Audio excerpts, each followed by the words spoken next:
اس سے بہترین خواہش کیا ہو سکتی ہے؟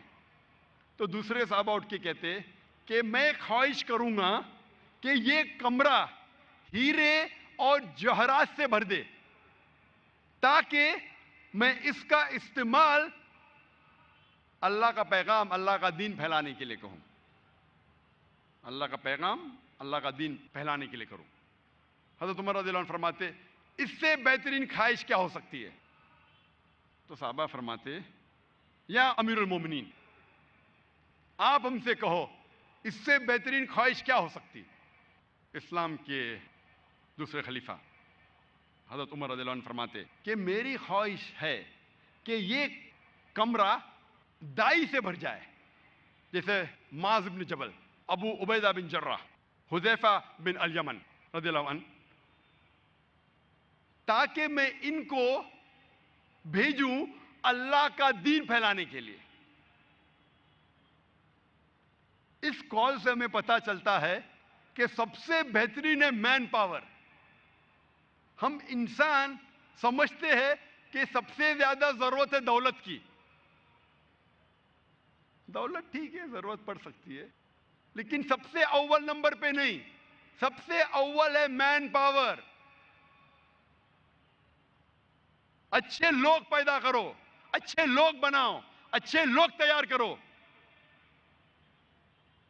آپ اگر محمد صلی اللہ علیہ وسلم کی سیرت پڑھیں گے، اللہ کے رسول نے کیا دولت پیچھے چھوڑی؟ اللہ کے رسول نے صحابہ تیار کیے، اور یہ صحابہ نے اللہ کا دین پھیلائے۔ مثال ہے ہمارے پاس حضرت ابوبکر کی، حضرت عمر کی رضی اللہ عنہ، ایک ایک مثال۔ تو دین پھیلانے کے لیے پیسے کی ضرورت نہیں۔ اگر 10 اہم چیز ہے، ہو سکتا ہے کہ 10ویں نمبر پہ پیسہ آ سکتا ہے، اول نمبر پہ نہیں۔ آج ہم مسلمان کے پاس کیا پیسے کی کمی ہے؟ آج ہم مسلمان کے پاس کالا سونا ہے، اربوں کے پاس پیسوں کی کمی ہے؟ کیا حالت ہے مسلمان کی؟ ایک دم نیچے ہے۔ سب لوگ ہم کو لات مار رہے، میڈیا پہ ہم کو ذلیل کر رہے۔ اتنا پیسہ ہمارے پاس ہے، میں کئی عرب کو جانتا ہوں جو 10 بل گیٹس کو اپنے کھیسے میں رکھے گا۔ کتنے؟ 10 بل گیٹس کو ایک ایک کھیسے میں۔ یہ فوربس کی لسٹ پہ مت جائیے آپ، یہ فوربس کی لسٹ صرف چند تاجر کو لے کے اپنی لسٹ بناتے، فرش بناتے ہیں۔ اللہ نے مسلمانوں کو پیسہ کم نہیں دیا، پھر بھی ہماری یہ حالت ہے۔ کیوں؟ اس کی کیا وجہ ہے؟ اس کے بارے میں کہوں گا انشاءاللہ کچھ دیر بعد۔ تو دولت دین پھیلانے کے لیے ضروری نہیں ہے، اور اللہ نے آپ کے سامنے جو ناچیز کھڑا ہے، میں جانتا ہوں کہ 20 سال پہلے ہم نے قائم کی تھی ہماری اسلامک ریسرچ فاؤنڈیشن۔ میں نے میرے والد سے کہا کہ آپ لاکھوں روپیہ باہر دیتے ہیں خیرات میں، مجھے 5000 روپیہ دو مہینے کا۔ ہم نے اسلامک ریسرچ فاؤنڈیشن شروع کیے 5000 روپیہ مہینے سے، بس 5000 روپیہ۔ 20 سال بعد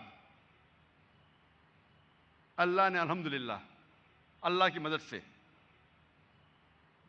اللہ کی ہدایت سے، اللہ کی مہربانی سے آج ہم ایسے مقام پہ پہنچے ہیں ماشاءاللہ کہ دنیا میں کوئی بھی نان گورنمنٹ پرائیویٹ دعویٰ آرگنائزیشن نہیں ہے، الحمدللہ ثم الحمدللہ۔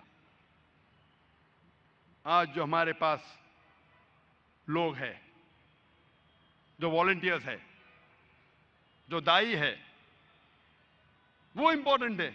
لوگ سمجھتے کہ پیسہ ضروری ہے، پیسہ میرے حساب سے ضروری نہیں ہے۔ ٹھیک ہے 10ویں نمبر پہ آ سکتا ہے، اہم نہیں ہے۔ 5000 روپیہ مہینہ سے شروع کیے، اور آج اللہ نے الحمدللہ ثم الحمدللہ۔ ہمیں ہمارے بچے کو تعلیم دینا چاہیے، ایک ایک بچے کو ایسی تعلیم دینا چاہیے کہ وہ دین کے قریب آئے اور اپنا دین پھیلا سکے. ہم اگر صحابہ کی سیرہ پڑھیں گے ایک ایک مثال ہمیں ملیں گی اس میں, اور اس کی ذمہ داری ہے ہم والدین کی. آپ تاریخ پڑھیں گے تو چند مثالیں ملتی ہیں ہمیں مثال ملتی ہے علامہ اقبال کی والدہ کے بارے میں.